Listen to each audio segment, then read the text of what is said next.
Molt honorable president Jordi Pujol, senyors Joan Guitart i Antoni Castells, directors de les fundacions Centre d'Estudis Jordi Pujol i Fundació Catalunya-Europa, senyores i senyors, benvolguts, bona tarda, benvinguts a aquesta quarta sessió del cicle de conferències L'Horitzó 2020, que, com saben, coorganitzen les fundacions Centre d'Estudis Jordi Pujol i Fundació Catalunya-Europa, fundacions presidides respectivament pels presidents Jordi Pujol i Pasqual Maragall. L'objectiu del present cicle de conferències, com saben, és reflexionar sobre el futur del país, repensar el catalanisme polític, crear opinió i fomentar el debat de les idees, perquè som en un moment de cruïlla i amb la voluntat d'aixecar la mirada, amb la voluntat de superar el regat curt que la política, malauradament, imposa moltes vegades. En política, malauradament, el termini són 4 anys només. Per sortir de la conjuntura, en definitiva, s'ha organitzat aquest cicle de conferències per pensar el país més a mig termini. El catalanisme polític és un moviment que neix a finals del XIX com un moviment popular, plural ideològicament, transversal. Ha estat un moviment reivindicatiu de base cultural que ha defensat la identitat, la llengua, la cultura, la identitat nacional del nostre país. Ha estat un moviment que ha defensat els principis democràtics i que ha estat històricament un factor de modernització del país. Aquest moviment ha tingut bàsicament 2 grans objectius. Un primer objectiu que era el d'autogovernar-nos des del govern de Catalunya, des del govern de la Generalitat. Potenciar el màxim de poder possible des del govern de la Generalitat per influir el màxim possible en el progrés i en el benestar de les persones del país, per un costat, per un altre, mantenir la pròpia identitat i defensar una concepció democràtica del poder, per un costat, l'autogovern, per un altre costat, el segon objectiu d'aquest catalanisme polític ha estat, històricament, el transformar l'estat espanyol cap a un estat que fos un estat veritablement plurinacional, on diferents llengües, diferents cultures, diferents identitats culturals, polítiques, nacionals poguessin conviure en un pla d'igualtat dins de l'estat espanyol. Des de la política, però també des de la literatura, escriptors com el propi Joan Maragall, Salvador Espriu, Jaume Vicenç Vives, etc., són persones que han escrit des de la literatura sobre aquesta idea d'un estat plurinacional. I en diferents etapes d'aquest catalanisme polític, 1901, la Lliga, 1931, Esquerra Republicana, 1980, Convergència i Unió, 2003, amb el govern liderat pel president Pasqual Maragall, amb el nou Estatut del 2006. Aquests intents d'intentar canviar Espanya cap a un estat plurinacional es poden comptar tants intents com fracassos. El que ha estat un èxit en el primer gran objectiu, que era que el catalanisme fos majoritari i ens autogovernéssim des del govern de la Generalitat, aquestes victòries podem comptar com fracassos per la part segona, el d'aquest intent de transformar l'Estat cap a un estat plurinacional. En aquest sentit, el punt d'inflexió el contem com la sentència del Tribunal Constitucional a l'últim intent de construir un estat plurinacional, que és l'Estatut d'Autonomia del 2006. És a partir d'aquell moment on el catalanisme polític, que havia defensat aquest estat plurinacional, passa d'aquest pla A, que ha estat històricament, a un pla B, que és l'estat propi. Per tant, passar de la voluntat de defensar el dret a l'autodeterminació, aquella votació, recordem, de l'any 89 al Parlament de Catalunya, a la voluntat d'exercir-lo.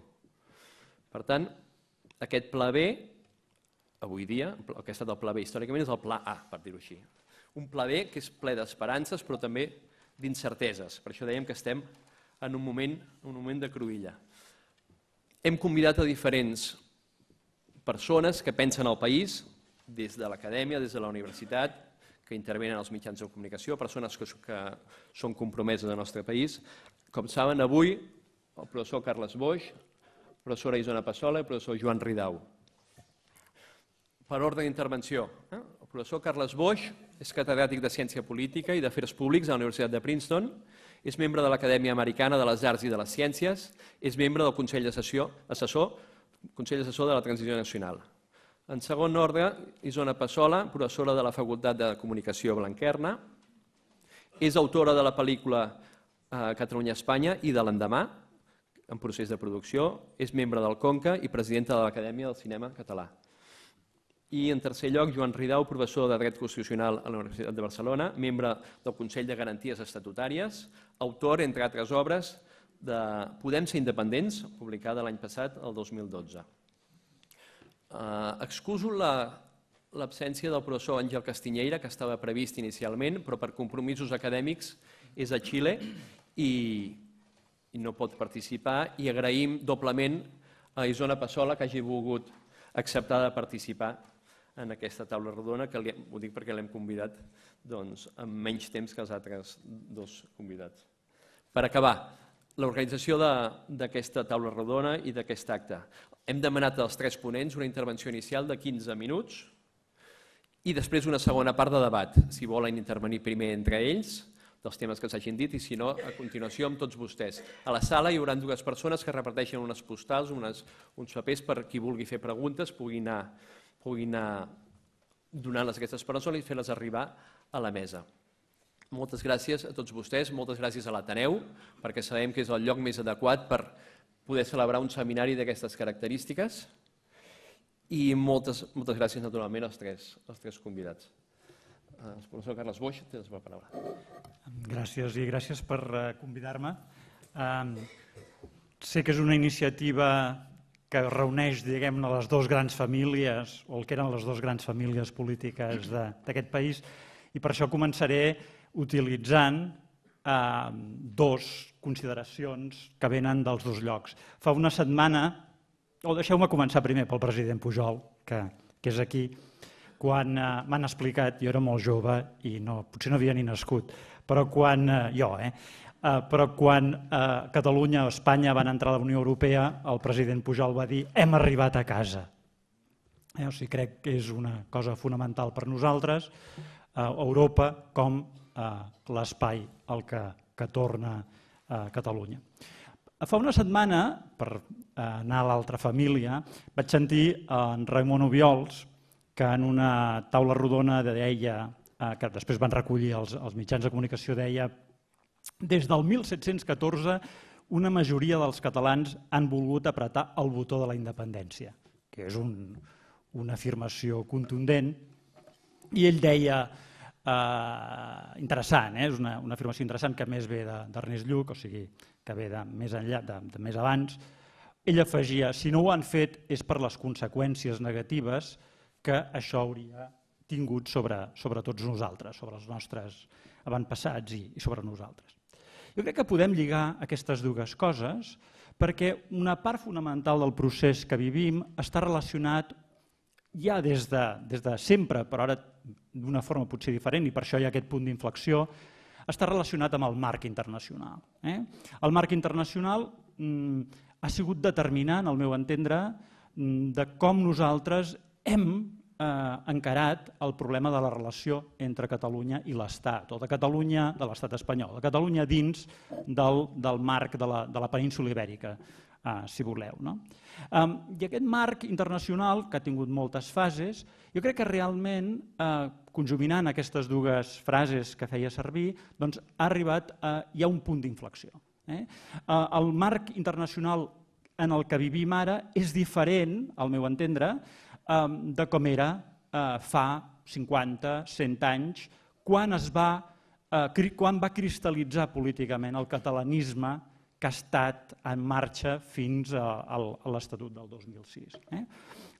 En què ha consistit aquest punt d'inflexió? Bàsicament en què el que tenim ara és un món globalitzat, un món sense aranzels, un món obert, un món en què en part ha estat construït, o potser totalment construït per la Unió Europea, pels Estats Units. Aquest és un món totalment diferent del món que van experimentar les generacions passades. Al segle XIX, els empresaris, els treballadors també, que el que demanaven era aranzels, protecció. Per ells, el mercat peninsular era el seu espai de referència. Avui en dia no és així. Ha canviat totalment. Però després hi ha una segona dimensió que ha canviat i és en la part política i militar. El món d'abans era un món, fins fa molt poc, de guerra. Jo diria que, de fet, fins a l'any 1991 de guerra freda, de fronteres completament intocables o intocables només amb crisis, i quan els grans poders, els grans imperis ho determinaven així o perquè hi havia hagut una gran crisi, això ha canviat. És a dir, tenim ara una Europa democràtica, una Europa diferent, una Europa que, si voleu, és la realització del somni que Kant va tenir fa 200 anys a Königsberg. O sigui, un món molt diferent, i en aquest món molt diferent jo crec que no és casualitat que perquè hi ha hagut aquest punt d'inflexió internacional també hi ha hagut un punt d'inflexió a Catalunya. Que les conseqüències negatives d'haver apretat un botó, el botó de la independència, per fer servir l'expressió de la que parlava abans, doncs han baixat. En aquest context hi ha dues coses que estan en el debat avui en dia sobre la taula, que són bàsicament una, la viabilitat econòmica i de Catalunya com a estat independent, i d'una altra banda la pertinença a la Unió Europea. Jo crec que en el debat, com el veig jo, en la discussió sobre la viabilitat econòmica, després d'un temps, l'any passat sobretot, continua repetint-se, els que estan en contra utilitzen sempre els mateixos arguments i al final es fa cansat que haver de repetir que s'equivoquen o que almenys exageren extraordinàriament. Jo crec que en l'àmbit de la viabilitat econòmica tots entenem que precisament perquè el món ha canviat és possible, és viable organitzar-se amb un estat propi, i per tant això fa que en el segon tema és on ara es comenci el debat i on, de fet, jo crec que l'estat espanyol, els polítics espanyols, carreguin el seu argument. La seva idea és utilitzar la Unió Europea o utilitzar la Unió Europea com el component que fa possible espantar els catalans. I la por, bàsicament, ve d'amenaçar-los amb l'exclusió automàtica de la Unió Europea. Aquest és un debat que tensa molt les coses, però com em deia el professor Germà Bel fa uns dies, de fet ens afavoreix que ja es discuteixi ara. És millor que es discuteixi un any abans de la consulta o un any abans de prendre altres decisions si la consulta no és possible, o 2 anys abans, perquè podem entendre, podem digerir, podem avançar en entendre què vol dir tot això, que no que es faci la setmana última de la decisió. Ell em deia, de fet, l'estat espanyol està corrent massa ràpid. I per tant, el que m'agradaria, em sembla que tinc 7 minuts, començar a parlar, o 10 minuts, començar a parlar, i em talles en el moment, després segur que hi ha preguntes i no es pot encabir tot en 10 minuts tampoc. La pregunta que jo voldria és ara centrar-me una mica en què hi ha de veritat en aquesta qüestió de l'exclusió automàtica de la Unió Europea. Bé, jo crec que quan ens enfrontem a aquest tema, el primer que hem de fer és distingir, i això jo crec que ja ho estem fent, és distingir entre secessió pactada i separació no pactada. La secessió pactada, de fet, el dret internacional no la reconeix, en el següent sentit. No hi ha normatives sobre secessió pactada. Quan es debat en el dret internacional qüestions d'independències, es parla si es regula, que no sempre es regula el dret a l'autodeterminació per casos en què unilateralment certs països, que són bàsicament països en situació colonial, decideixen separar-se. Quan hi ha secessions pactades, el dret internacional no diu res, hi ha silenci, bàsicament perquè és un afer intern i en el moment en què es produeix, els països que han pactat comuniquen als actors internacionals el que ha passat. Això és el cas que va passar amb Txecoslovàquia, de Txèquia i Eslovàquia, pacten una secessió, comuniquen a Nacions Unides que s'han constituït com a 2 països independents i Nacions Unides automàticament els integren dins d'aquella organització. Per tant, hem de distingir entre secessió pactada i secessió no pactada. I la qüestió sobre secessió no pactada té moltes dimensions, té una dimensió pròpiament de dret internacional, que no tocaré ara, i té una dimensió de dret europeu. Com he dit abans, i normalment això passa a través del ministre d'Afers Exteriors, s'amenaça constantment a Catalunya amb l'exclusió, invocant sobretot l'article 49 dels tractats de la Unió Europea. L'article 49 diu que en casos d'estats que no formen part de la Unió Europea i que volen accedir a la Unió Europea es necessita l'aprovació unànime, el consentiment de tots els estats de la Unió Europea. I per tant, el govern espanyol s'acull en aquest article per amenaçar, diguem-ne, per augmentar els costos de la possible independència del país. Perquè sap, jo crec, que l'argument de la viabilitat econòmica l'han perdut.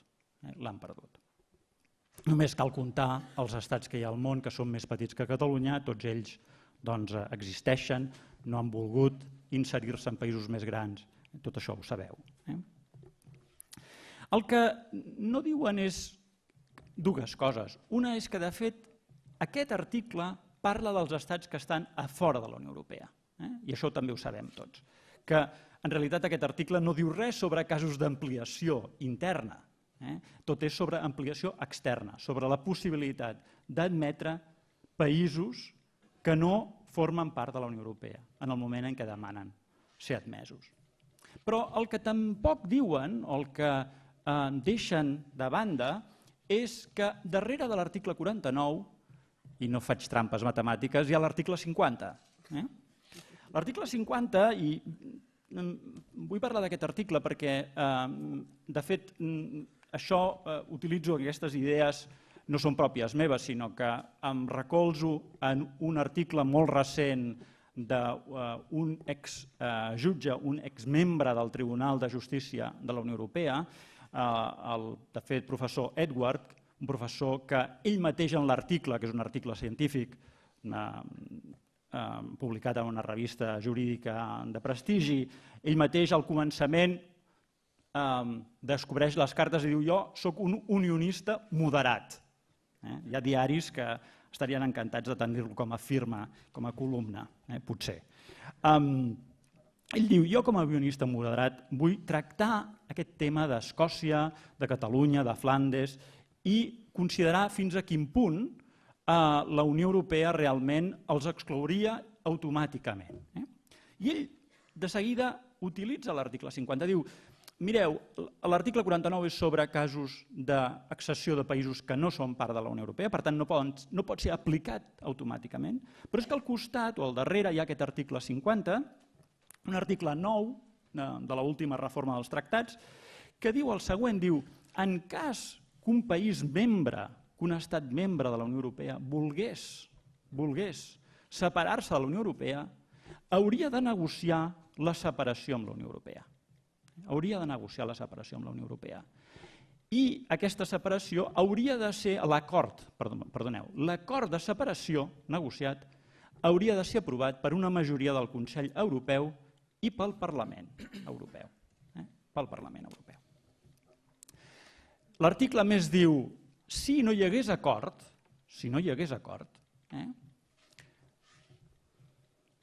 tindrien 2 anys, o l'estat que es vol separar, no se separaria de la Unió Europea almenys en 2 anys. La idea darrere d'aquest article és que l'entrellat de normes, de regulacions, de tota mena de pràctiques comercials, jurídiques, que hi ha dins de la Unió Europea, fa impossible excloure, no ho dic jo, ho diu aquest jutge, fa impossible o fa molt difícil excloure un territori de la Unió Europea. Vol dir això que Catalunya no seria exclosa o Escòcia? Ell diu no, no és aquest el tema. El tema és que, de fet, no hi ha cap regulació en els tractats sobre una qüestió de separació d'un territori interior d'un altre, d'un estat membre. I per tant, de fet, el que passa és que hi ha dos articles que els pots posar a la balança i tenen el mateix pes. O fins i tot jo crec que l'article 50 té més pes, perquè ja és una qüestió de status quo, ja és una part interna. Però ell diu, no hi ha res regulat. Per tant, l'única forma d'interpretar les coses o de resoldre aquest cas és interpretar els articles i els tractats en el seu esperit. Com que no hi ha regulació concreta i com que de fet tenim articles que es podrien interpretar de forma conflictiva, l'única solució és anar als principis fonamentals de la Unió Europea. Els principis que estan realment recollits en els primers articles del tractat. Aquests són els articles importants. En les constitucions són els que diuen hi ha un país que és indivisible, hi ha una Unió Europea que és democràtica, etc. I aquests principis diuen, fonamentalment en destaca dos, la Unió Europea es basa en el principi de la democràcia i en el respecte a les minories, una, i dos, en l'article 4, es basa en el principi de cooperació entre els estats membres. Els estats membres, diu l'article 4, s'han d'ajudar mútuament dins d'aquest principi de cooperació. I per tant no poden posar en perill la voluntat dels països europeus de contribuir a la integració econòmica i política del continent. No es pot jugar amb foc. Aquesta és la idea essencial que hi ha en aquests articles. I per tant, si és així, s'ha d'acabar, com a mínim, s'ha d'acabar la utilització d'un sol article per amenaçar. Per això, i ell ho diu, no ho dic jo, ell diu en l'article mateix, diu, aquesta doctrina Barroso, li diu doctrina Barroso, és certa? I la seva resposta és no. La doctrina Barroso no és certa perquè no integra aquests dos articles adequadament. Això té, jo crec, valor, no és per animar-vos, jo crec, sí, és per animar-vos, perquè a vegades hi ha gent que està molt espantada i no ho ha d'estar, i perquè hi ha moltes altres raons més polítiques de pes que han de us han de fer optimistes, no? Però és que jurídicament l'única interpretació realment que jo conegui jurisprudencial, és a dir, que no ve de l'executiu, que no ve del legislatiu, que no ve d'una persona que ha estat pressionada en els corredors, als despatxos, als restaurants de Brussel·les, per dir el que diu, realment el jutge que va estar en el tribunal i que entén l'esperit dels tractats, diu una cosa diferent. No diu serà molt fàcil, però diu hi ha coses més fonamentals que estan per sobre de les amenaces. Per això, i vull acabant aquí, quan nosaltres mirem les declaracions dels polítics, això també passa amb els empresaris, però amb els polítics, contem només les declaracions en contra, perquè no hi ha cap declaració a favor. Per què? Perquè tots els silencis, en certa forma, els hem de comptar com declaracions a favor. En el sentit següent, quan un polític europeu, li fan declarar si Escòcia, ja no parlo de Catalunya, aquest país, si Escòcia estarà dins de la Unió Europea o no, no pot dir res, perquè dir alguna cosa és afavorir una part dels ciutadans europeus, és tractar el govern britànic millor que el govern escocès. I això és injust, això és arbitrari, això és el que fa el senyor Barroso, però això no és el que fa el senyor Schulz i jo he estat dinant amb ell, tampoc ho va fer el comissari Rehn, quan jo li vaig preguntar fa uns anys aquesta pregunta sobre Escòcia. Es va negar a contestar. I per què? Jo crec que es va negar a contestar perquè sense saber els tractats, perquè aquests polítics jo no sé si els saben o no, sense saber-lo, jo crec que entenien bé el concepte que hi ha al darrere. El concepte que hi ha al darrere. Ho deixaré aquí. Molt bé, moltes gràcies.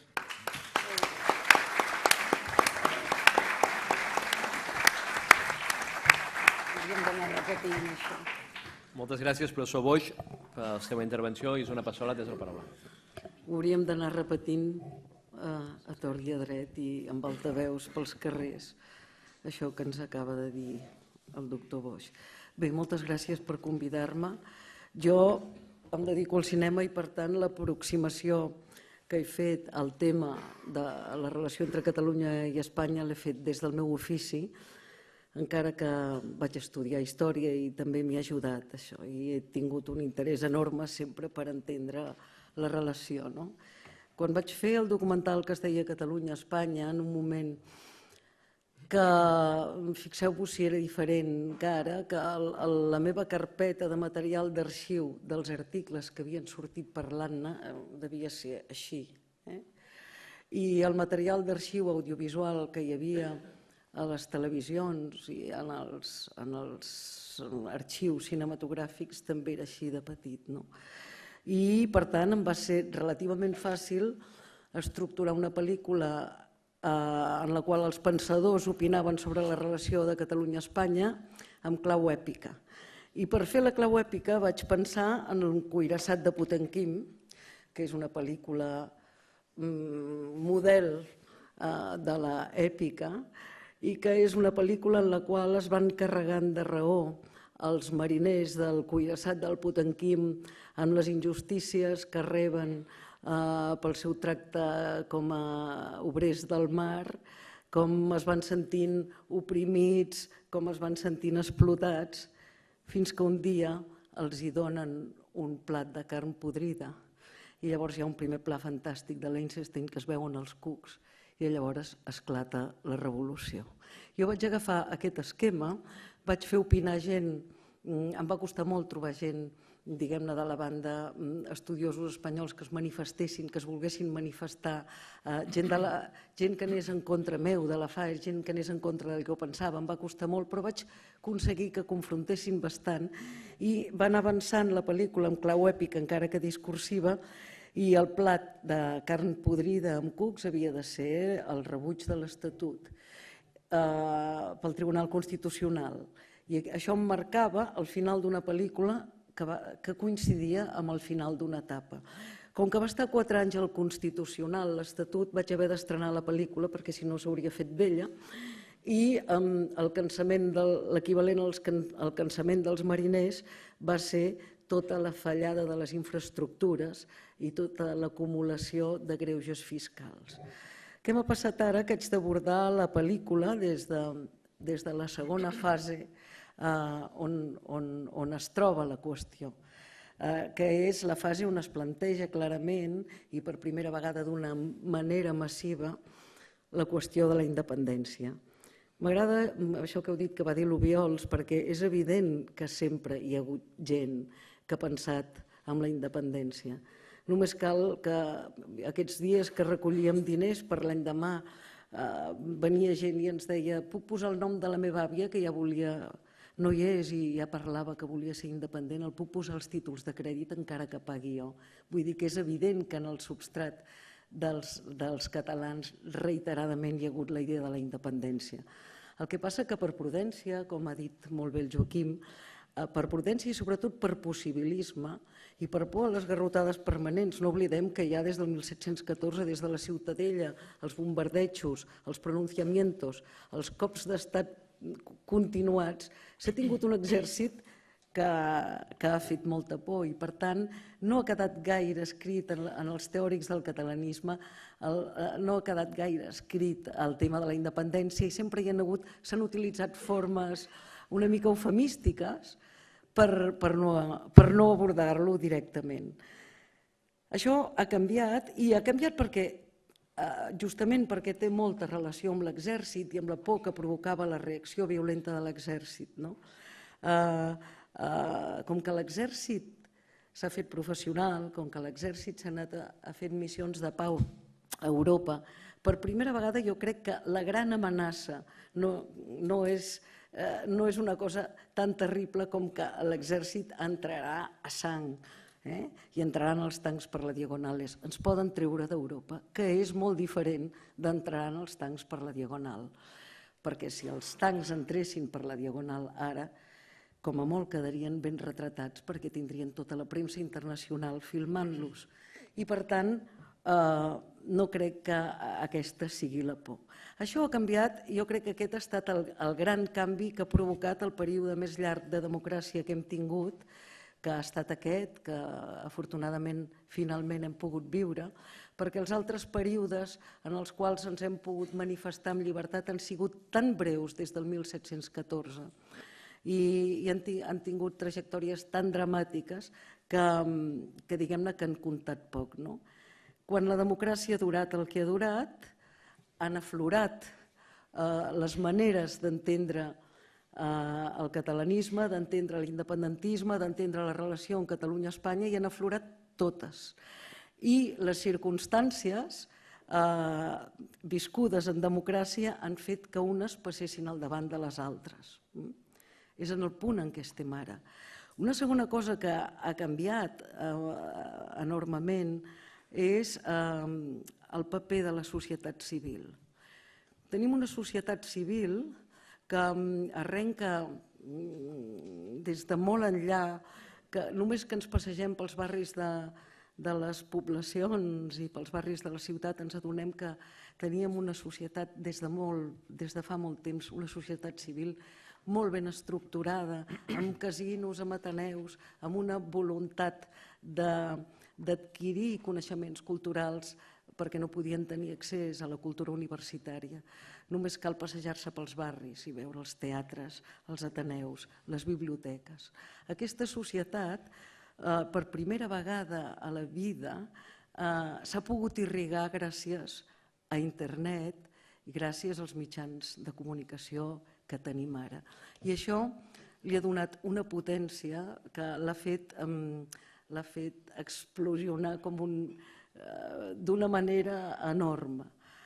Es nota amb les grans mobilitzacions que hem tingut, tots recordem les mobilitzacions del franquisme i eren mobilitzacions que costaven de convocar, hi havia repressió. Després hi ha hagut altres manifestacions que han estat fortes, però quan de veritat les manifestacions de la societat civil han estat impactants internacionalment ha estat quan hem pogut tenir els mitjans per comunicar-nos d'una manera ràpida i eficaç. Jo crec que aquests dos punts, juntament amb que ens hem trobat acolats en un estat que amb totes les possibilitats que es presentaven durant el període democràtic anàvem rebent els nos des de la dreta, des de l'esquerra, jo crec que ens ha portat a la situació que som ara. I com que el títol de la conferència és el catalanisme, pensant en l'any 20, oi? Jo penso que l'any 20, d'una manera o d'una altra, haurem resolt, d'una manera o d'una altra haurem resolt la qüestió i per tant el catalanisme no serà necessari, perquè en un país que és lliure el nacionalisme no té gaire sentit. Té sentit tenir un sentit de país, el té, però el nacionalisme té unes connotacions molt negatives. Per tant, jo penso que en el marc del segle XX, què voldrà dir el catalanisme o què voldrà dir el patriotisme que hem de tenir? Nosaltres, en termes de màrqueting, sempre diem que quan una marca es vol implantar ha de buscar una marca, ha de buscar un brand, que diuen els americans, aspiracional. I què vol dir una marca aspiracional? Vol dir una marca en la qual la gent tingui ganes d'accedir-hi, li faci il·lusió de tenir-la, sàpiga que el tenir aquell objecte, el tenir aquella cosa, el fa pertànyer a un estadi mental de benestar superior en el que està ara. Llavors jo crec que en el marc d'aquest any 20 no ha de ser tan diferent aquesta visió aspiracional de la que ha estat en aquells moments en el qual Catalunya per molt poc temps ha pogut ser ella mateixa. Quan parlem, per exemple, quan sentiu parlar de Blanquerna, de les escoles de la República. Eren unes escoles que tothom que hi ha passat, era una escola, era un tipus d'ensenyament que tothom que hi ha passat el recorda com un ideal de vida absolutament superior, el té idealitzat. En aquella escola no calia parlar d'integració. La integració s'adquiria per la via aspiracional, perquè tothom volia ser allò que defensava aquella escola. Ho dic perquè s'entengui aquesta idea que crec que és la que el catalanisme, el patriotisme, com voleu dir-li, allò que hem de tenir en el moment en què tinguem unes estructures d'estat que ens permetin ser nosaltres mateixos. Jo crec que de la manera que hem viscut la democràcia i de la manera que la volem viure, el pas entre el que hem viscut i el com la voldríem viure és el que ens marca aquestes aspiracions que hauríem de tenir per l'any 20. I crec que fonamentalment es basen en 3 o 4 aspectes enormement clars. Un, els catalans hem estat tan acostumats a defensar-nos que ens costa molt construir. Sempre ens hem hagut de defensar, sempre ens hem sentit agredits. Estarem en una etapa de construcció, i una etapa de construcció que voldrà dir que, com que hem passat una democràcia, no estàvem acostumats a l'ús del poder, hem caigut en molts dels defectes que comporta l'ús del poder. I un dels defectes que comporta és l'abús del poder. Primera cosa que hem de resoldre assumint i, si cal, posant el comptador a 0. No sé com s'ha de fer, però sí cal posar el comptador a 0. Hem de resoldre el finançament de partits, hem de resoldre amb transparència democràtica la corrupció, i això com es resol d'una manera pràctica? Amb un canvi radical d'una institució que no ha canviat des del franquisme, que és la justícia. Ens costarà molt convèncer una societat mediterrània, més o menys tramposeta, per fer un estat aspiracional que sigui net i que sigui democràticament transparent. I jo crec que la justícia és importantíssima aquí perquè és de les poques institucions que no ha evolucionat des del franquisme. Ja no parlem del Tribunal Constitucional, que està marcat per temes polítics, sinó que parlem de tot el sistema judicial, els jutges, com es trien els jutges, com es fan 7 anys d'oposicions que els han de fer a Madrid, com tenim jutges que estan més preocupats per saber de memòria les lleis que per resoldre els casos. Per tant, tenim una justícia lenta que encara no està informatitzada del tot, tenim una justícia enormement retrasada. Posar el comptador a 0 en termes de justícia, fer foc nou, ens permet solucionar un dels grans puntals d'aquest patriotisme de l'any 20, que vol dir, molt bé, si la justícia funciona, la corrupció és més fàcil que s'acabi, i per tant la transparència democràtica, que és un dels pilars del nou estat, ha d'existir. Evidentment el nou estat ha de contemplar i ha de ser aspiracionalment, ha de formar part de la societat del benestar, que no la volem perdre, perquè és la conquesta més gran de la humanitat des de tots els temps, en extensió i en profunditat. I, per tant, vist que econòmicament ens en podem sortir, hem de tenir l'obsessió màxima de poder-la mantenir, perquè això és el que...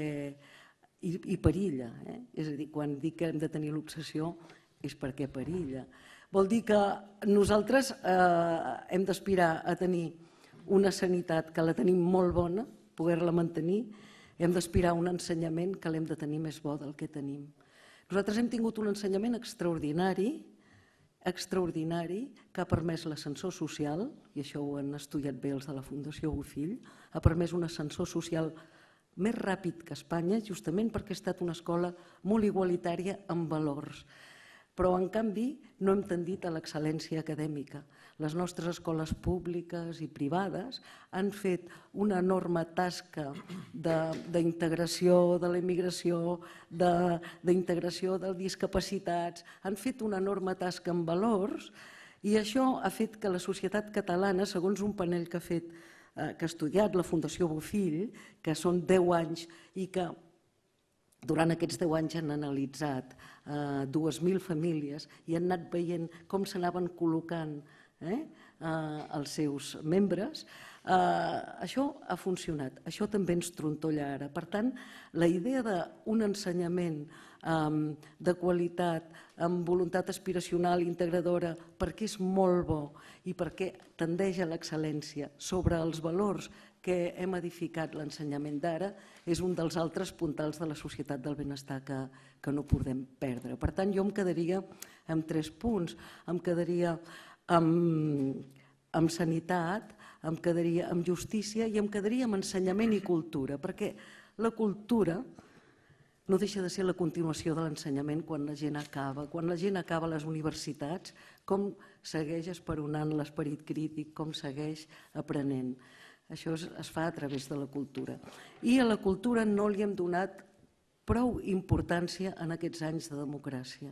No li hem donat, possiblement perquè hi havia altres coses, però els pressupostos de cultura de la Generalitat han estat un 1% del pressupost. Jo crec que realment la cultura, venint d'on veníem i veient el paper que va fer en el franquisme, és absolutament necessària que en aquest nou estat estigui en la centralitat política, perquè és no només una manera de cohesionar-nos internament, sinó és una manera d'explicar-nos el món. I amb tot el que ens ve tindrem molta necessitat d'explicar-nos el món. Gràcies.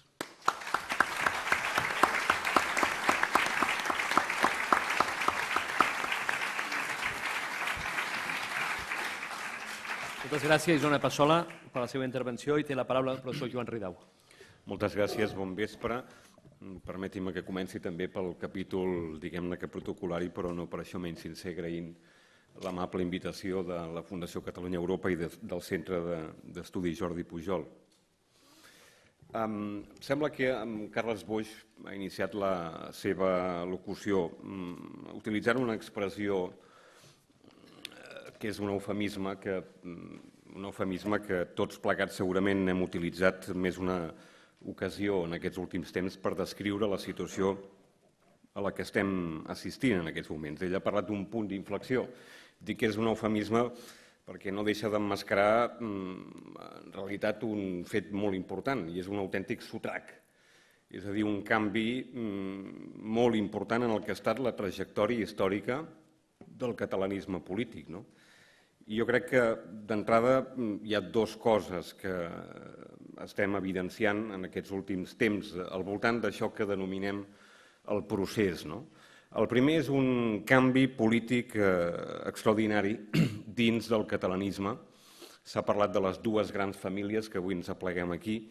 Jo em reclamo de la família que ve del federalisme, del republicanisme, de l'obrerisme, del laïcisme pedagògic, del cooperativisme agrari, del Negret, del Noi del Sucre, d'en Macià, d'en Companys. Certament aquesta és, com diria el camarada Cebes, una de les línies d'investigació, diguem, del catalanisme, però n'hi ha una altra. Hi ha hagut un altre històricament. Aleshores, el que ha passat senzillament és que dins d'aquesta clivella o d'aquest eix del catalanisme, el sobiranisme, i si ho prefereixen, l'independentisme, avui ja és hegemònic. Des del moment que una opció política que ha estat de govern i continua sent de govern en aquest país fa una opció i un pas endavant, es produeix un canvi molt notable. Jo que vinc de primera hora de l'independentisme, doncs, lògicament, valoro positivament i molt extraordinàriament el fet que el catalanisme hagi deixat de ser en part reactiu i emocional sovint o vinculat a qüestions que tenen a veure amb la identitat, cultura i llengua, a un catalanisme centrat o vinculat sobretot a qüestions que tenen a veure amb el benestar. Aquesta no és una qüestió, un fet privatiu o exclusiu del catalanisme, entre altres coses perquè el Quebec i els anys 60 i el mateix René Lévesque i el partit i el bloc quebequès després ja van situar al voltant del debat sobiranista una qüestió senzilla, molt racional, de càlcul cost-benefici. Sento dir-ho d'aquesta manera, que és que, en definitiva, per avui el que cohesiona els estats no són els sacrificis, sinó els beneficis. I això és el que en bona part ha contribuït a canviar una mica la fesomia del catalanisme en la mesura que ha pogut incorporar gent de tot origen, de tota condició, nascuts aquí, nascuts a fora, que parlen català, que parlen castellà, al voltant de la lògica del benestar. I estic parlant, sobretot, siguem sincers, diguem, d'alguns exponents que venen, diguem, de la vella immigració. Segon fet, per mi, important, és un canvi de mentalitat col·lectiva. Ara faré un exercici de sociologia, si vostès volen, de butxaca, però en tot cas em baso en una constatació purament empírica. Jo els hi confesso que sóc dels que sovint ha tingut un cert escepticisme des del punt de vista de la idiosincràsia d'aquest país, i jo crec i creia en aquella famosa teoria pendular de Vicenç Vives. Hem anat oscil·lant entre el seny i la rauxa, hem estat un país sovint una mica ciclotímic, i això ha canviat. Ha canviat perquè en aquests moments hi ha una voluntat de desafiament democràtic i una incorporació a aquest procés, i això és molt important, de gent jove, desacomplexada, és a dir, gent que no ha fet ni ha viscut la transició. Els meus alumnes a la facultat no en saben res de la transició, no tenen les servituds ni les pors, diguem, pròpies de la gent que ha viscut, diguem, no només en dictadura, sinó també en democràcia durant 35 anys d'autonomia política. I tot això, on ho hem vist de manera molt clara? Ho hem vist, per exemple, en la manifestació de l'11 de setembre, aquesta d'enguany, però també l'anterior. Ara és igual si era 1 milió o més de persones al carrer. A mi el que m'interessa és que la foto que tots hem pogut veure és d'una manifestació en sentit ampli, transversal, interclassista, intergeneracional, si ho prefereixen, fins i tot podríem dir en el bon sentit de la paraula, molt burgesa, perquè de fet ha estat una expressió de la classe mitja d'aquest país que s'incorpora de forma decidida. I la segona manifestació d'això va ser les eleccions del 25 de novembre. Jo, que sovint anava a Madrid, ara no tant, vaig sentir de manera recurrent, com es deia, tot plegat ha estat un engany. Hi ha hagut qui ha actuat amb un càlcul egoista, partidari, i ha avançat unes eleccions, finalment. No, escolti'm, independentment del resultat que hagi obtingut cada força política, em sembla d'un reduccionisme pueril pensar que la lectura d'aquelles eleccions està únicament en funció del resultat de no sé quina força política, perquè el cert és que en aquest Parlament de Catalunya s'expressa d'entrada una majoria reforçada de 2/3 a favor del dret a decidir i una majoria folgada, en aquest cas a favor dels qui, si demà hi hagués una consulta, votarien a favor de la independència. Un altre factor que s'està produint de forma clara a l'altra riba. Si veiem una sèrie estadística històrica recent d'enquestes al voltant de l'organització, el model d'organització territorial de l'Estat, per dir-ho d'alguna manera, la primera constatació és que a Espanya els partidaris d'un estat sense comunitats autònomes són en aquests moments majoria, i en alguns territoris, les dues Castelles, Madrid, Múrcia, de manera molt particular, i en canvi aquest fenomen correlativament és exactament el contrari en territoris com Catalunya, el País Basc o Navarra, on precisament no hi ha un sentiment de recentralització, sinó tot el contrari, hi ha una voluntat i una aspiració molt clara de reclamar o de vindicar, en aquest cas, la consecució d'un estat propi. I no només això, sinó que aquest fenomen, dins d'aquesta transversalitat que s'ha evidenciat, demostra, per exemple, que a Catalunya estan en el cinturó metropolità, el cinturó roig, que hem dit sovint, doncs un de cada 3 encastats, no fa massa, doncs amb una enquesta publicada en un mitjà de comunicació, estava a favor, en aquest cas, de l'exercici del dret a l'autodeterminació, cosa que contrasta de molt amb la onada recentralitzadora que hi ha a l'Estat, no només per part d'aquells sectors, diguem, tradicionalment refractaris al reconeixement de la pluralitat o la diversitat de l'Estat, sinó que aquest és un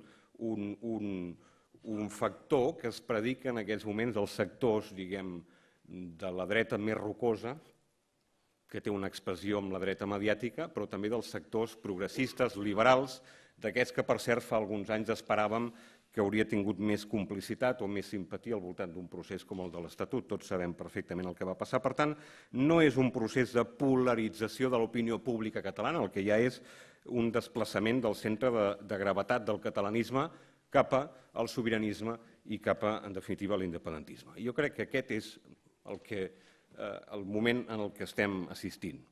En segon lloc, si vostès em demanessin per què hem arribat aquí, per què hem arribat aquí? Jo crec que hi ha dos factors decisius. El primer és, tornant a utilitzar un altre eufemisme, el fracàs de l'encaix. L'encaix, com si fos la fatiga dels materials, vol dir que Catalunya, després de 150 anys de catalanisme polític modern, que maldava per una intervenció vigorosa en la política i en l'economia espanyola, arriba, que ha estat una constant, diguem, aquesta voluntat de modernitzar l'Estat, de catalanitzar Espanya, encara que ja sabem que Unamuno va dir que això no era possible, doncs que s'ha traduït en iniciatives des de Catalunya com l'iberisme, la mancomunitat, el projecte de Constitució no nata de la Primera República del 1873, el mateix pacte de Sant Sebastià l'any 1930, la Segona República, que no hauria estat possible, lògicament, sense la contribució al catalanisme, l'Estatut del 79, l'Assemblea de Catalunya, etc. Des de Catalunya neixen totes les iniciatives de reforma, de modernització de l'Estat, i això és percebut de manera molt clara com una espècie de desviació catastròfica de l'autèntic sentir d'Espanya. I, per tant, hem arribat a una situació en la que, després d'una sentència de l'Estatut per part del Tribunal Constitucional, no només polititzat, perquè, de fet, el Tribunal ja és això, un òrgan de naturalesa jurídico-política, sinó partiditzat, que és molt diferent, grollerament partiditzat, després d'haver passat per com una autèntica piconadora per damunt de la voluntat expressada pel poble de Catalunya a les urnes amb el tema de l'Estatut, és evident que hem arribat, si més no, a una situació que Gaziel definia fa molts anys i ara que torna a estar de moda, que es publiquen algunes dels seus escrits, Gaziel definia, si més no, com un empat infinit d'impotències. Bé, des d'aquest punt de vista, aquest empat infinit d'impotències ja porta, en aquests moments, ja alguna cosa més que un empat, que és plantejar obertament una ruptura. I el segon fet, per mi, decisiu, i jo crec que no menys important, és un factor econòmic. Tornant a Vicenç Vives, ell deia que segurament el que havia estat en la base de la nostra autoestima col·lectiva durant 3 segles havia estat el fet que érem la locomotora hispànica, no? La locomotora hispànica, a la qual, per cert, no li havien anat tan malament les coses, no?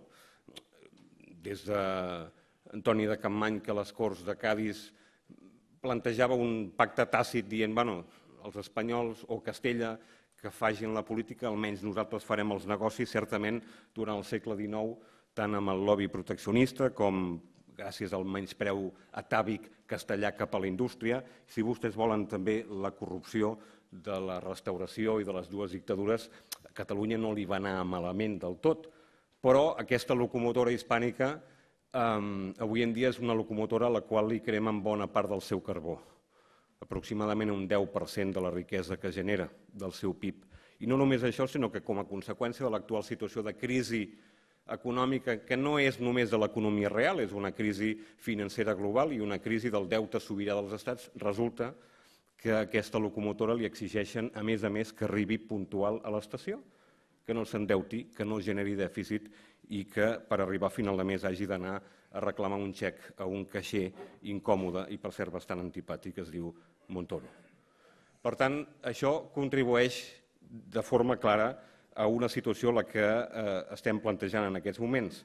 I voldria acabar una mica en la lògica no tan europea, que també tindrem oportunitat de parlar, que plantejava el doctor Boix, que és què ha passat en el marc del dret internacional i en el front, diguem, europeu, perquè puguem tenir aspiracions fundades.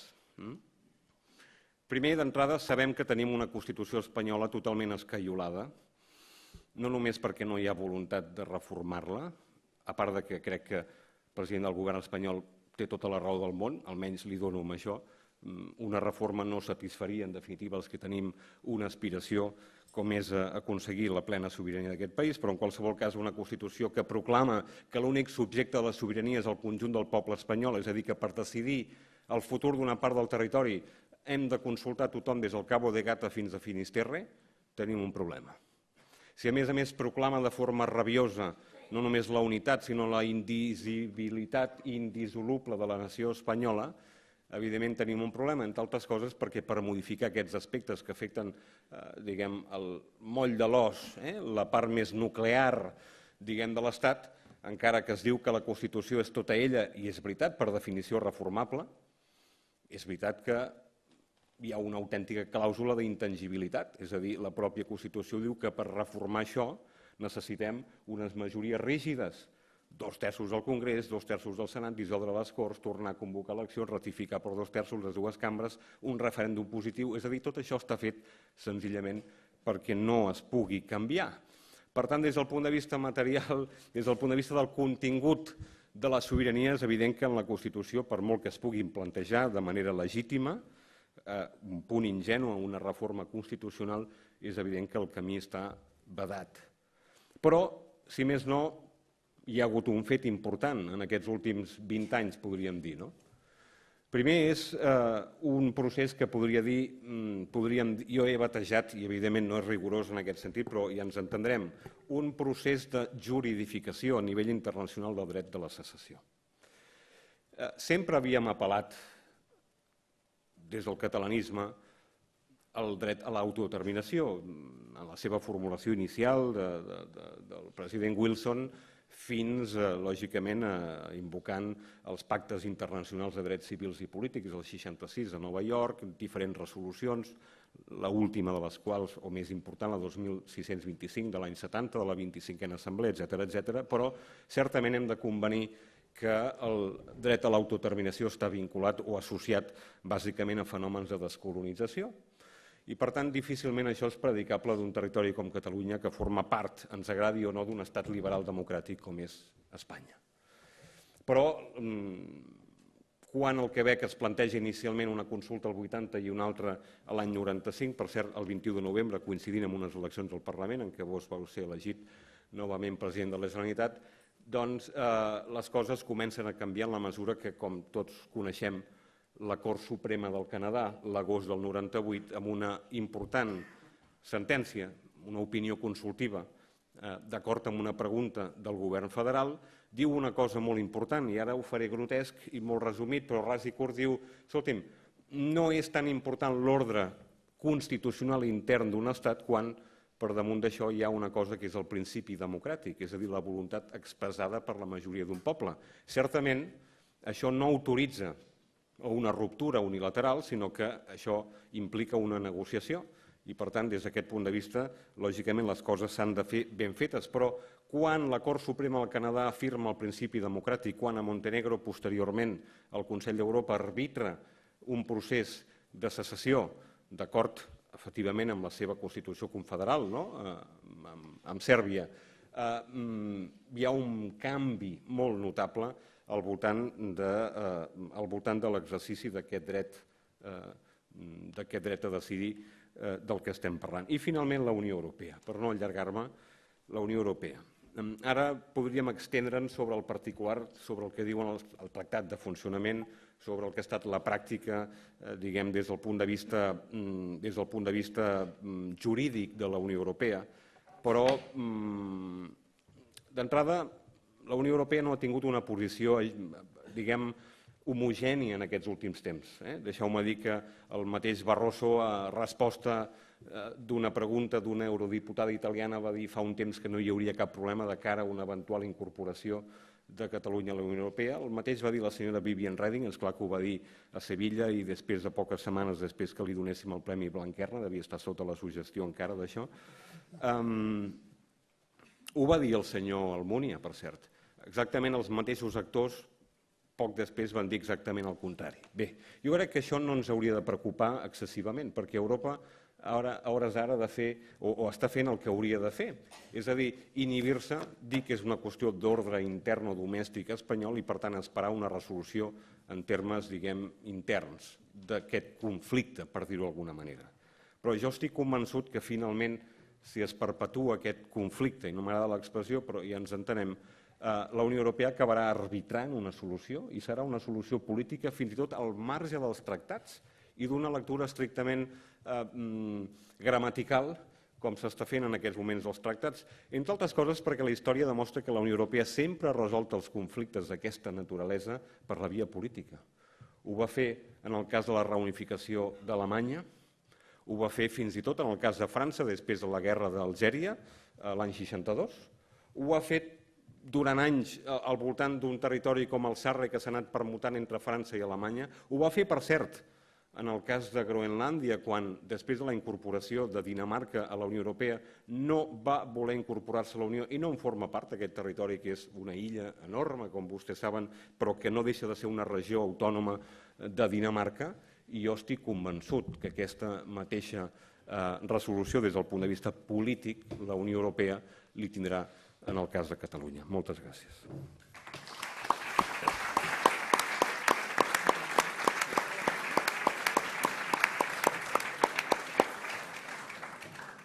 Bé, a la sala hi ha dues persones que recullen preguntes per aquesta part que comença ara del debat. Per començar, en aquesta taula hi ha, per ordre d'intervenció, un politòleg, una historiadora i un jurista. El problema que tenim sobre la taula és un tema polític, no és un tema jurídic necessàriament, oi? Un tema polític. Els catalans volem votar. Volem votar per resoldre el nostre futur. Catalunya és com el Quebec, Catalunya és com Escòcia, però la diferència és que Espanya no és ni com el Canadà ni com el Regne Unit de Gran Bretanya. Nosaltres estem convençuts que tenim aquest dret de poder decidir, però aquí està el tema, no tenim els mecanismes, no depèn de nosaltres els mecanismes jurídics per fer efectiu aquest dret a decidir. Com resoldre aquest tema, que és un tema polític? Com resoldre aquesta clara voluntat de voler votar i que no ens deixin votar? El tema que es comenta de les diferents vies, les 4 previstes inicialment, totes estan subordinades al fet o condicionades al fet que el govern espanyol accepti un referèndum, una consulta, i ja sabem la resposta quina serà, no? Com resoldre aquest tema, el tema que es comenta de les eventuals eleccions plebiscitàries? Bé, no sé, ràpidament, ja hi ha una certa elaboració, diguem, sobre aquests possibles escenaris, no? L'Institut d'Estudis Autonòmics, el Consell de la Transició Nacional ha fet un document al voltant d'això i crec que tothom més o menys coneix aquestes possibilitats, no? Bé, en qualsevol cas, la meva modesta opinió és que no deixa de ser un procés no només complex, sinó que té un desenllaç incert si depèn de l'aplicació d'un marc legal, que és un marc legal, diguem, precari per no dir efímer. I ho dic, entre altres coses, perquè s'ha plantejat el traspàs per la via de l'article 150.2 d'una funció executiva, en aquest cas la convocatòria d'un referèndum d'acord amb la competència exclusiva de l'Estat de l'article 149.32. Bé, jo crec que tothom sap quina serà la resposta, serà negativa, entre altres coses perquè això ja s'ha plantejat des de en alguna altra ocasió, al marge, diguem, que la tramitació és llarga i això es pot dilatar en el temps. En segon lloc, s'ha plantejat obertament la possibilitat, i ho ha fet algun jurista espanyol també, la possibilitat de territorialitzar una consulta, un referèndum d'àmbit estatal exclusivament a Catalunya, d'acord amb l'article 92 de la Constitució, i per tant estaríem davant d'un referèndum de caràcter consultiu, referèndum a impuls del govern de l'Estat. D'entrada, això requeriria una modificació, si no de la Constitució, almenys de la llei de referèndums espanyola de l'any 1980, per tant ja no depèn de nosaltres, i en última instància d'una autorització que ha de recaure per part del govern de l'Estat. I finalment, algun d'aquests juristes que plantegen això plantegen un referèndum d'aquesta naturalesa com una espècie, diguem, de ponderació, per veure si hi ha una majoria suficient o no que avala un eventual procés de reforma constitucional amb les dificultats inherents a aquest procés. En tercer lloc, s'ha plantejat fer ús de la llei 4/2010 de referèndums a Catalunya, però vull recordar que aquesta és una llei que el govern Zapatero la va impugnar, la va portar al Tribunal Constitucional, que no va tenir més remei que aixecar la suspensió al cap de 5 mesos perquè va passar el termini legal, però el Tribunal Constitucional, quan aixeca la suspensió, dicta una interlocutòria curiosa, insòlita, perquè al marge de dir, escolti'm, ja em pronunciaré quan toqui, fa un judici hipotètic i preventiu i diu, bueno, aixeco la suspensió perquè no tinc més remei, però depèn de l'ús que se'n faci, ja veurem què passa. És a dir, el tribunal admet que la llei pot cometre un frau de llei contra si mateixa, la qual cosa no deixa de ser insòlita. I finalment, el Parlament està tramitant ara una futura llei de consultes no referendàries. Estem parlant, diguem, d'una consulta diferent, que no té les garanties del punt de vista judicial ni des del punt de vista de la utilització del cens electoral, i en tot cas no m'hi vull pronunciar massa sobre aquest particular, però evidentment fent servir la mateixa doctrina del Pla Ibarretxe, de la sentència 103/2008, que va fer servir el Tribunal per suspendre la llei 4/2010, crec que és molt probable que ens trobéssim amb una impugnació. Per tant, tota aquesta via quedaria també tancada, amb la qual cosa es planteja directament un escenari més rupturista. Per això se n'ha parlat tant, m'imagino, i els actors polítics són els que tenen l'obligació de dibuixar aquests escenaris, com és la possibilitat d'unes eleccions a tall plebiscitari. Entre altres coses, dues possibilitats. Una, o convoques una consulta, diguem, informal i no reglada amb els problemes de legitimitat internacional que això pot tenir, o dos, te'n vas a unes eleccions de tall plebiscitari perquè sigui el poble, en definitiva, que digui el que hagi de dir, i per tant a partir d'aquí en surti un mandat clar perquè sigui el Parlament, sortint d'aquelles eleccions, o bé que declari la independència o bé que aprovi una llei en aquesta direcció. Crec que aquests són els escenaris que tenim sobre la taula i en qualsevol cas el Govern i el Parlament haurà de decidir.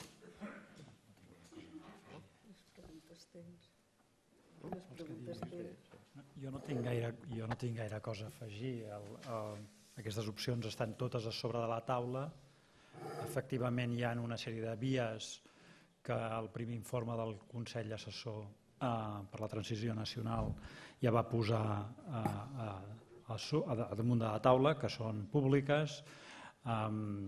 Aquestes vies exigeixen l'autorització explícita o implícita del govern de l'estat espanyol, i explícita seria la delegació de competències, la convocatòria de referèndum, etc., i la reforma de la Constitució, i les que són implícites és la no suspensió per part del Tribunal Constitucional o la no impugnació del decret de convocatòria del referèndum d'acord amb la llei aprovada o de la consulta no referendària que s'està tramitant i que, lamentablement, he de dir-ho, encara no s'ha aprovat, amb la qual cosa, és una llei que fa un any que està al Parlament, amb la qual cosa els períodes per procedir a fer totes les coses que s'han de fer es van tirant a sobre i jo desitjaria que això es fes més ràpidament.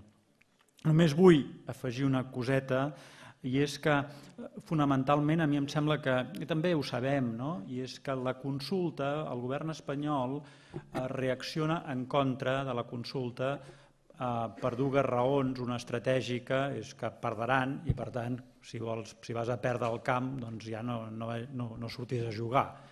Aquesta és evident. La segona és més filosòfica potser, i és que l'acceptació de la consulta és en el fons pactar un procés de separació. És impensable, al meu entendre, que un estat, un govern s'avingui a fer una consulta, que aquesta consulta es faci i diguin bueno, això era una cosa que havíem fet per divertir-nos tots una mica, per ara tornin a casa, que s'ha acabat. En el moment en què tu concedeixes la possibilitat de consulta, legitimes el procés que ve després. És veritat que la consulta sense l'ajuda d'Espanya és difícil i per tant s'obren una sèrie d'escenaris que s'han explicat i que tots tenim al cap. També és cert, crec, que en aquests moments el que toca, quan un va d'excursió i vol arribar a la muntanya X, doncs a vegades és millor, sobretot si portes nens, no fixar-te en aquella muntanya tan alta, passar el primer turó i després ven un altre, quan els tens ja ben desesperats, però ja has passat molt de trajecte. Jo crec que el primer turó en aquests moments és acordar una data i una pregunta per la consulta. I aleshores ja es veurà.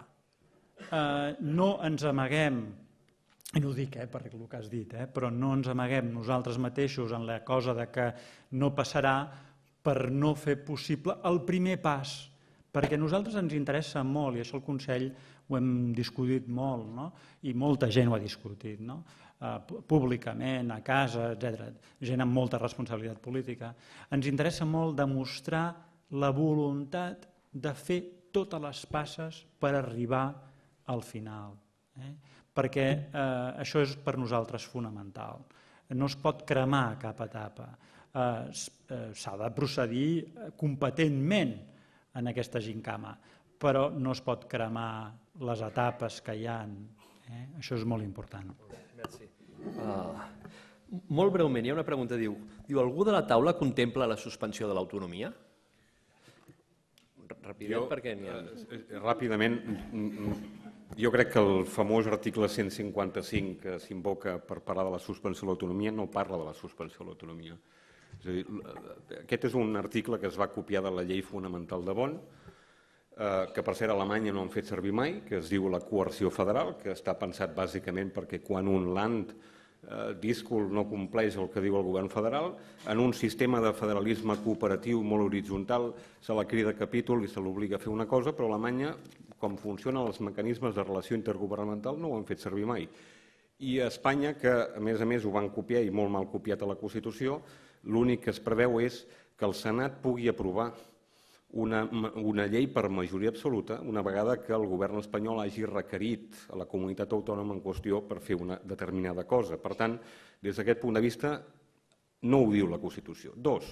Tenim un precedent històric, que és el 6 d'octubre del 34.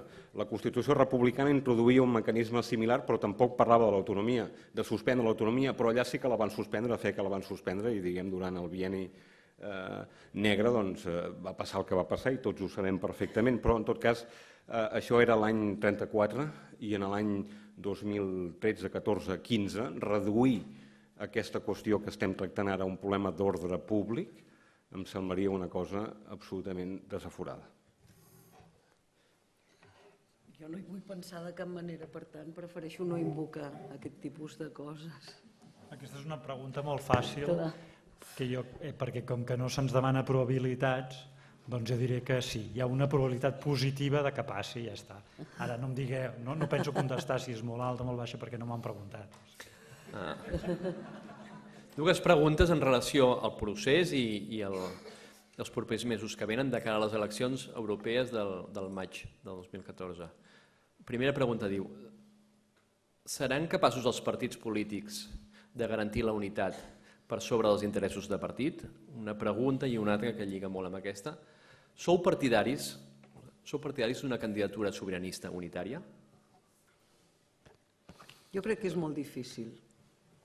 Jo crec, francament, vista la composició dels partits, jo crec que és enormement difícil i potser no s'ha d'intentar, s'han d'intentar majories àmplies, però ja sabem que no serà possible i es pot fer de moltes maneres, no cal fer solidaritats catalanes perquè no hi aniria tothom tampoc. Pels dos marges ja tindríem el PP i Ciutadans que no hi anirien ni dels altres, sabem. Jo no ho veig possible. No ho veig possible i tampoc ho veig excessivament desitjable. Crec que hem de ser enormement realistes i en base al realisme anar fent les combinatòries que ens vagin fent avançar en aquests turons que deia el Carles Boix. Carles. Bueno, saps què passa? Que jo tinc opinió formada però no la voldria expressar per no posar-me en aquest jardí i per tant, diguem, passo la paraula. La pilota. Bé, a mi no m'ha... Jo sí, jo crec que hauria d'haver-hi una candidatura unitària. Crec que, malgrat el que pugui dir o s'ha interpretat, com s'ha interpretat el que va dir el president del Parlament Europeu, en la pràctica ens aboquem a un cicle d'uns anys que pot ser molt ràpid, pot ser més lent, un cicle electoral, un cicle llarg amb moltes eleccions i realment, si es vol, crec que la candidatura unitària ja sigui en forma de llista única o de compromís al voltant d'un programa mínim amb després partits que van separats, si voleu, tot i que per Europa això, potser es perden possibilitats de tenir escons. Jo crec que és difícil, però jo expresso aquí la meva opinió. És millor, és un altre... Aviam, aquest procés, i a mi m'agrada aquest procés, i per això hi dedico una mica de temps, és un procés molt diferent d'altres processos. Per què?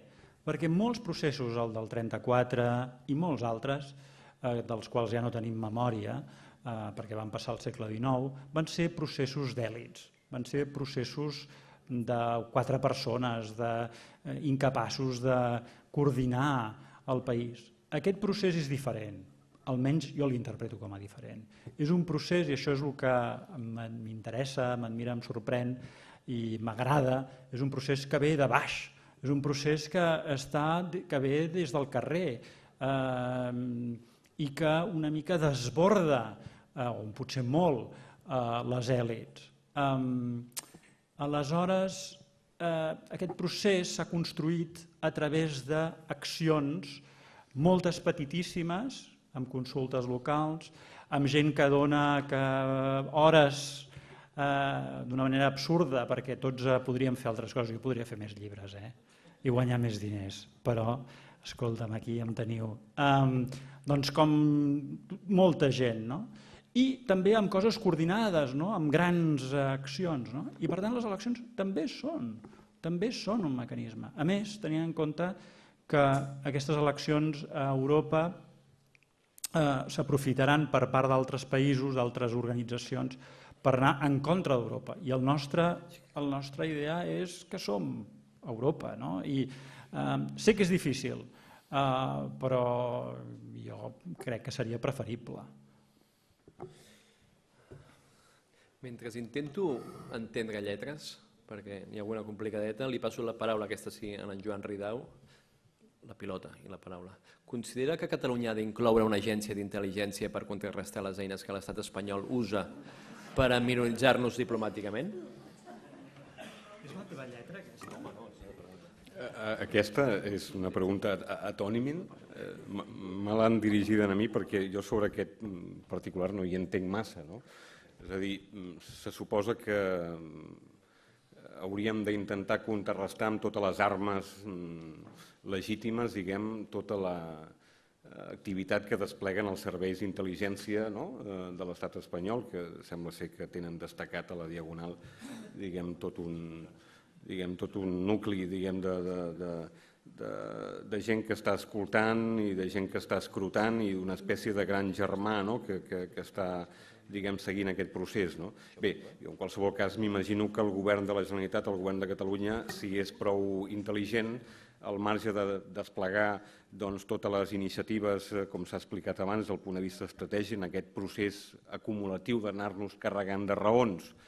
En segon lloc, al marge d'aprofitar, diguem, tot un front exterior que és molt important per anar guanyant simpaties, adhesions i complicitats a Europa i al món. En tercer lloc, haurà extremat també les precaucions perquè, en definitiva, com a mínim, tinguem, si més no, la mateixa informació de la que disposa un estat que, no oblidem, és un estat molt potent, que té 3 segles al darrere i que és un estat que compta molt avui en dia al món, molt més, en aquest cas, que Catalunya. Pel doctor Carles Boix. Una pregunta del senyor Antoni Escuder. Quan el Partit Popular tregui les balances fiscals segons els seus interessos, es podrà apel·lar a experts internacionals perquè posin les xifres trucades al lloc que correspon? La veritat és que no tinc la resposta a aquesta pregunta, però la utilitzaré, si em permeteu, per dir una altra cosa. I és que és cert que el procés té una base de protesta fiscal molt important. Però jo crec que hem d'anar més enllà d'això. O sigui, la part fiscal és important, és injusta la relació, és una relació que escanya, que no permet ser locomotora, que a més és doblement, diguem-ne, injusta, perquè en un món globalitzat és fonamental tenir les eines per competir a fora. De la mateixa manera que hi ha empresaris que diuen que se n'aniran, o dos empresaris, que diuen que se n'aniran, fem-nos la pregunta al revés, quanta gent no tornarà si no tenim els mitjans per fer les coses bé? Jo, en fi, personalment, això és una pregunta que em faig molt sovint. Però aquesta part fiscal és important, però és que jo crec que el problema va més enllà de la part fiscal i és un problema de garanties polítiques. És a dir, l'aspiració d'aquest país ha estat sempre tenir un règim d'autogovern fent un pacte amb Espanya i que aquest pacte fos un pacte real. És a dir, que aquelles coses concedides, poques o moltes, fossin respectades. Això és antiquíssim. En Cambó, en la campanya de l'Estatut Integral, o de l'Autonomia Integral, perdoneu, de l'any 18 deia «M'estimo més tenir una competència exclusiva que tenir-ne 1.000 de compartides». I aquest és el nostre problema. El problema és que totes aquelles coses que volem finalment estan intervingudes. I jo crec que la part fiscal i la part lingüística es deriven d'aquesta falta de garanties. I per tant nosaltres, evidentment, en aquest joc, aquest ball de xifres, hem de defensar-nos i hem d'aclarir com és, no? Però hem d'emmarcar-ho tot en una qüestió més fonamental, que és de garanties. I és per això que el discurs es converteix en un discurs de sobirania completa, perquè al final, sense aquesta sobirania completa, el país, Catalunya, no és capaç de defensar-se davant de la resta de l'Estat, que per població és molt més gran. Em permets una postilla, Joaquim? Perquè és possible que les balances fiscals no només es presentin com un instrument, diguem, que demostra la bondat del darrer model de finançament, que objectivament ho pot ser, i en tot cas aquí en Toni Castells, que hi va tenir una intervenció decisiva, segurament ho defensaria, no? I jo també. Ja ho veurem. El que és evident és que la instrumentalització que se'n farà d'això per part del govern espanyol serà en la línia de demostrar que la situació, diguem, no és tan dolenta i per tant que el finançament no és tan injust ni tan inequitatiu, etc. Però bé, això per mi és una anècdota, si vostès volen, gran, però la categoria és tota una altra. És que ens hem d'anar preparant i a més ho hem de veure com un fet normal perquè aquest procés avanci cap a una polarització cada dia més extrema de posicions entre els uns i els altres. I a més dic que no ens hem d'espantar perquè en el cas del Quebec la història demostra com la polarització va venir al voltant d'un fet com la minoria anglòfona de la ciutat de Mont-real és a dir, al voltant d'una qüestió sensible com era la llengua. A Escòcia, laboristes i conservadors que han fet un pool, diguem, per defensar en aquest cas l'autonomia i per tant la Unió des del 1707, han arribat a amenaçar no només amb coses tan sensibles com el tema de les pensions, que és un tema que ja aquí ha sortit sobre la taula més una vegada, sinó fins i tot que la independència portaria a aixecar un mur que separaria Anglaterra i Escòcia com el de l'emperador Adrià en l'època de l'imperi romà. És a dir, bestieses d'aquesta naturalesa en veurem moltes i hem d'estar preparats i blindats i sobretot ja que abans parlava de la idiosincràsia aquesta tan nostra, d'aquest poble que el seu mal no vol soroll, que hem de menjar poc i pair bé, jo crec que hem de resistir davant d'això, que no ens passi com en una ocasió, jo en un acte al voltant del referèndum de l'Estatut, una senyora gran de Lleida em va dir, és que clar, si voto no, mos fotran la pensió. Poca broma. És a dir, això és molt paradigmàtic i molt demostratiu de com determinats estats d'opinió, des de la força i del poder d'un estat i d'uns mitjans de comunicació social, es pot fer. Molt bé. Hi ha una última pregunta. Xavier Lumbiales pregunta a Isona Passola. El nacionalisme també és necessari en la independència. Faig un salt. Més del 50% de l'atur juvenil, l'especulació del sòl, la manca de natalitat, evidencien un nacionalisme defectuós que no és capaç de protegir els nostres drets. Mira, jo seré molt clara amb això. Hem de canviar la idea que teníem del nacionalisme, però no l'hem de canviar en la independència, l'hem de canviar ara, perquè el nostre país és molt complex.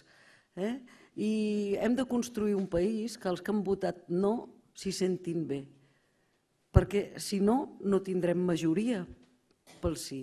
I en aquest país que els que han votat no s'hi trobin bé, vol dir que efectivament no deixarem de defensar la llengua catalana, però tindrem un respecte enorme i defensarem també la llengua castellana perquè no hi volem renunciar.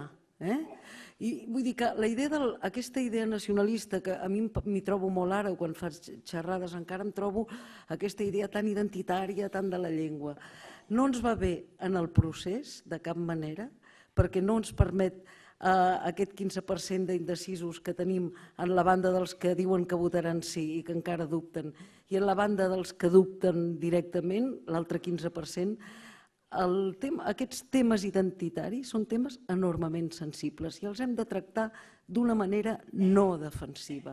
A mi m'agrada molt quan els de la transició, els que estan treballant en el tema de la transició, parlen de doble nacionalitat. Sí senyor, no passa res, de doble nacionalitat.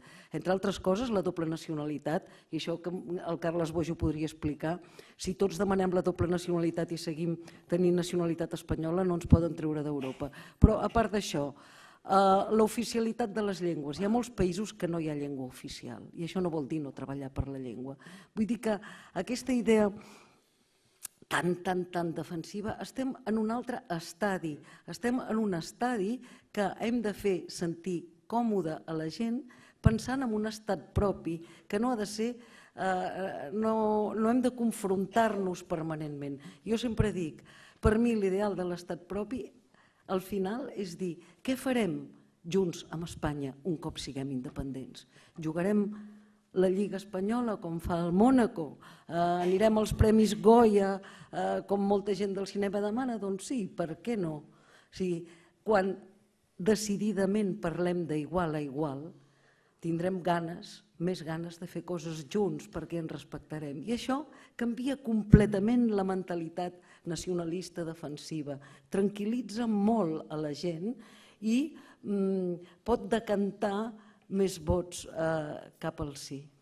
Molt bé, moltes gràcies, Isona. I acabem demanant un titular, un missatge a cada un dels tres ponents i en sentit invers a la intervenció inicial del que els agradaria que sortís l'endemà a la premsa d'aquesta taula rodona. Capacitat de síntesi, tots tres escriviu a la premsa. Joan Ridau, un minut, màxim. No, menys sobre el un minut. procés, Hi ha hagut un element conductor en la meva intervenció. Crec que és la necessitat de mantenir la fermesa, la determinació i, per tant, que no tornem a repetir vells errors. No es tracta d'anar mirant el passat perquè, efectivament, si vas per una carretera en curves i mires cap enrere et pots encastar contra un arbre, però el passat i la història ens demostra, sobretot, que no podem repetir vells errors si de cas cometem nous errors. I això vol dir que hem de mantenir aquesta determinació, aquesta força i que en aquest procés no ens defalleixi la força ni les cames. Deixem de defensar-nos i construïm un estat que els que han votat que no s'hi sentin còmodes i això voldrà dir que tindrem un sí majoritari. Merci. Carles? Quina cosa més difícil. Em permetràs, però no penso fer cap resum del que he dit, perquè és molt complicat i ni jo mateix me'n recordo. Jo el que demano és que en el debat que es presenta ara d'aquests 2 mesos les parts diferents siguin absolutament transparents. I això vol dir, bàsicament, que la gent que diu que és tercera via o que ara s'han apropiat del terme moderat, doncs que clarament, d'una manera transparent, d'una manera neta, ens diguin exactament quines són les coses que demanen, que els satisfarien i quina és la formulació de la seva pregunta. És a dir, que no trenquin el debat democràtic dient ui, no, que ens cremem o ui, que ens mullem. No, deixem-ho això. Que contestin ells, no? Que contestin ells i que diguin això és el que volem, i això jo ho dirigeixo particularment a 2 petits partits un forma part de la coalició al govern i un altre, que és a fora, que diguin exactament què és el que volen. Tenen 2 mesos, el rellotge va caient, el de sorra, perquè és molt lent això, la gent està molt nerviosa, i al final que ens demostrin, això és un experiment, és una cosa empírica, que ja l'hem patida durant molt de temps, hem fet moltes coses, que ens demostrin què és el que volen i a què han arribat. Molt bé, moltes gràcies a tots tres, moltes gràcies.